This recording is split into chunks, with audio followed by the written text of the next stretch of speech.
The DF raid occurred August 19th, 1942, known as Operation Jubilee. It involved more than 6,000 men, including almost 5,000 Canadians. And more than 50,000 women served in the military at this time, with Canada's Women's Army Corps, the CWACs, Royal Canadian Air Force Women's Division, WDs, and the Women's Royal Canadian Naval Service, or the Reds.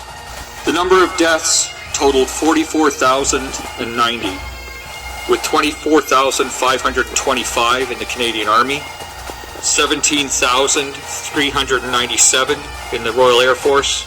Of course, each one will celebrate the end of the war in his or her own way, but I further suggest that our jubilee should be tempered with the thought and the little joy of those thousands that will not come home. But there are so many of the living who have had burned into their brains forever the unnatural sight of cold, dead men scattered over the hillside.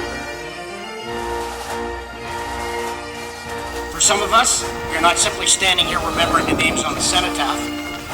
We are remembering our past, our friends and families who walk these same streets.